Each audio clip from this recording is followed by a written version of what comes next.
ഇന്ത്യയിൽ വൈദ്യുതി ഉൽപ്പാദനത്തിന്റെ 22% ശുദ്ധമായ സ്രോതസ്സുകളിൽ നിന്നാണ്. ജലവൈദ്യുതിയുടെ സംഭാവന 8%.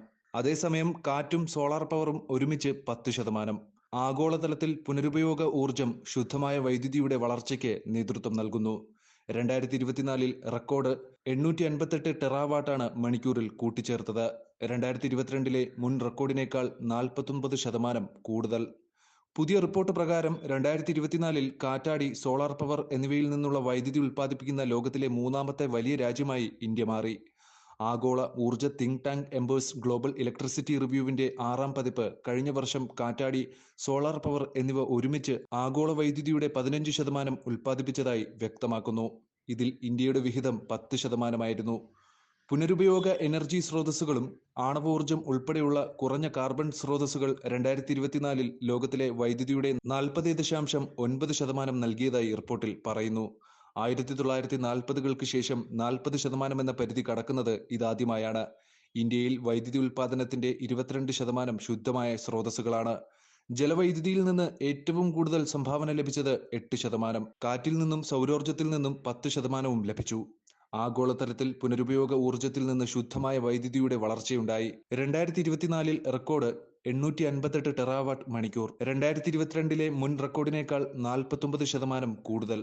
തുടർച്ചയായ 3ാം വർഷവും പുതിയ വൈദ്യുതിയുടെ ഏറ്റവും വലിയ സ്രോതസ്സായിരുന്നു സൗരോർജം. 2024 474 ടെറാവാട്ട് കൂടി. തുടർച്ചയായി 20ാം വർഷവും ഇത് അതിവേഗം വളരുന്ന വൈദ്യുതി സ്രോതസ്സായി മാറി. വെറും 3 വർഷത്തിനുള്ളിൽ ആഗോള സൗരോർജ ഉൽപ്പാദനം വൈദ്യുതി മിശ്രിതത്തിന്റെ 6.9%-ആയി ഇരട്ടിയായി. ഇന്ത്യയിലും സൗരോർജത്തിൽ ദ്രുതഗതിയിലുള്ള വർധനവ് ഉണ്ടായി. 2024 രാജ്യത്തെ വൈദ്യുതിയുടെ 7% സൗരോർജം സംഭാവന ചെയ്തു. 2021 മുതൽ ഉൽപ്പാദനം ഇരട്ടിയായി. 2024 ഇന്ത്യ 24 ജിഗാവാട്ട് സൗരോർജ ശേഷി കൂട്ടിച്ചേർത്തു. 2023 ഇത് ഇരട്ടിയിലധികമായി. ചൈനയ്ക്കും യുഎസിനും ശേഷം മൂന്നാമത്തെ വലിയ വിപണിയായി ഇത് മാറി. 20 ടെറാവാട്ട് കൂടി കൂട്ടിച്ചേർത്തുകൊണ്ട് ആഗോളതലത്തിൽ സൗരോർജ ഉൽപ്പാദനത്തിൽ 4ാമത്തെ വലിയ വർധനവും രേഖപ്പെടുത്തി. സൗരോർജം ആഗോള ഊർജ പരിവർത്തനത്തിന്റെ എഞ്ചിനായി മാറിയിരിക്കുന്നു. എംബറിന്റെ മാനേജിംഗ് ഡയറക്ടർ ഫിൽ മക്ഡൊണാൾഡ്സ് പറഞ്ഞു. ബാറ്ററി സംഭരണവുമായി ജോഡിയാക്കുമ്പോൾ സോളാർ എനർജി കൂടുതൽ ശക്തി പ്രാപിക്കും. ഏറ്റവും വേഗത്തിൽ വളരുന്നതും പുതിയ വൈദ്യുതിയുടെ ഏറ്റവും വലിയ ഉറവിടവുമായതിനാൽ ലോകത്തിലെ വർദ്ധിച്ചുവരുന്ന വൈദ്യുതി ആവശ്യകത നിറവേറ്റുന്നതിൽ സോളാർ എനർജി നിർണായകമാണ്. 2024 വൈദ്യുതി ഉൽപ്പാദനത്തെക്കുറിച്ചുള്ള തുറന്ന ഡാറ്റാ സെറ്റിനൊപ്പം ചൊവ്വാഴ്ച പുറത്തിറക്കിയ റിപ്പോർട്ട് പ്രകാരം ആഗോള വൈദ്യുതി ആവശ്യകതയുടെ 93% വഹിക്കുന്ന 88 രാജ്യങ്ങളെ ഉൾക്കൊള്ളുന്നു. കൂടാതെ 215 രാജ്യങ്ങളുടെ ചരിത്രപരമായ ഡാറ്റയും ഇതിൽ ഉൾപ്പെടുന്നു. സൗരോർജത്തിലും മറ്റു പുനരുപയോഗ ഊർജ മേഖലയിലും റെക്കോർഡ് വളർച്ചയുണ്ടായതിനാൽ ഏഷ്യയിലെ ശുദ്ധമായ ഊർജ പരിവർത്തനം ത്വരിതപ്പെടുത്തുന്നുവെന്ന് എംബറിന്റെ ഏഷ്യ പ്രോഗ്രാം ഡയറക്ടർ ആദിത്യ ലോല പറഞ്ഞു.